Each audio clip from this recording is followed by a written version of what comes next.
Okay, enough peace. I want to invite Judy LeHardy up. We had a Synod this weekend. She's going to give a report.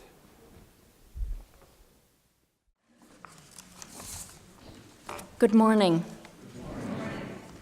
I'd like to give you a brief summary of the annual Synod of the Anglican Diocese of the Mid-Atlantic, held this past Friday and Saturday at All Saints Church in Woodbridge, Virginia, which houses the diocesan headquarters for our Bishop, John Guernsey, who will be with us here on December 4th. More than 300 people representing 50 churches were at this meeting.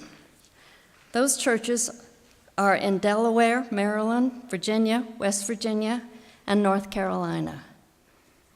Our church was represented by Reverend Mike Moffitt, Deacon Mary Swan, and our two delegates, Jim Logan and myself.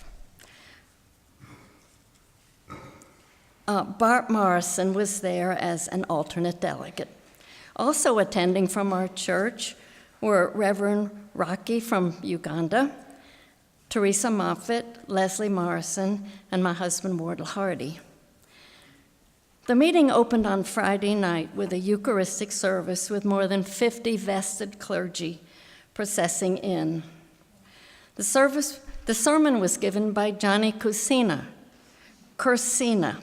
the rector of Christ Church Vienna, whom you may remember as a young assistant at the Falls Church, who administered our retreat years ago when we were down in Airfield, and it was the St. Stephen's Church having a retreat at the 4-H facility.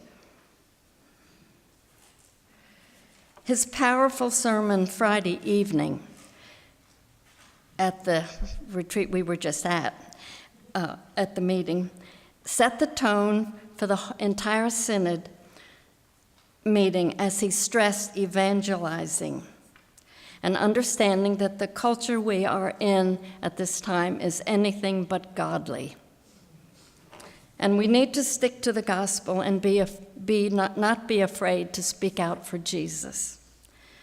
Saturday morning opened with morning prayer and another powerful sermon, this time by Reverend Jim Beavers, the vicar of Christ Anglican Fellowship in Orange, Virginia. He echoed what we heard the night before and stressed that we should share the bread of life, Jesus, by speaking up, speaking out, and speaking louder as we ask others gently and with great respect, do you know Jesus? We then heard Bishop Guernsey's address, where he continued the theme of evangelizing. He also outlined the order for the rest of the meeting, which included voting on delegates to the Provincial Council of the Anglican Church of North America, electing members to the standing committees, and the Provincial Assembly of the Anglican Church of North America, as well as ratifying the admission of the diocese to the diocese of two churches, Church of the World in Gainesville, Virginia, and a new mission church in Richmond called Redeemer Anglican Church. During lunch, we broke into 6 smaller sessions aimed at focusing on other aspects of the evangelical theme. These subjects included lay ministry, multi-ethnic ministry, church planting, remissioning your current church, listening to God's direction for your life, and becoming an incubator church, one that reproduces.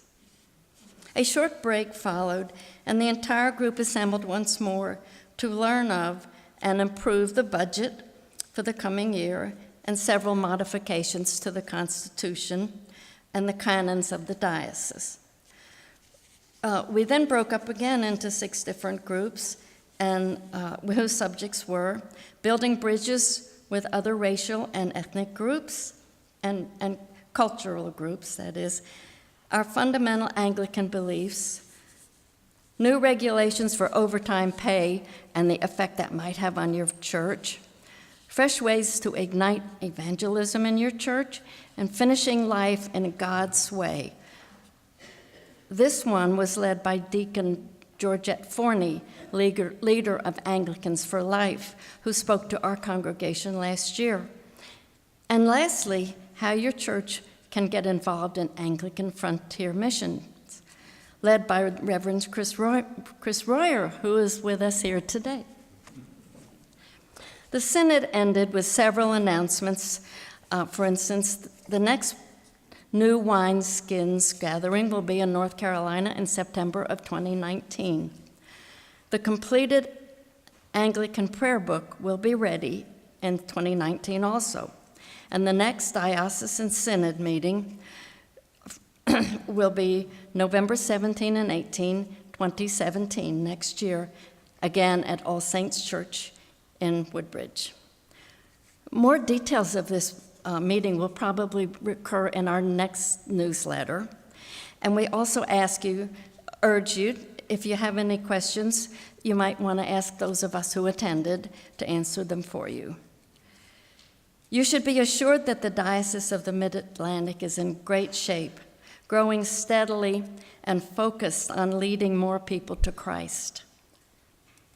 May God bless us all in this wonderful place that we call Christ, Light of Christ Anglican Church. Thank you.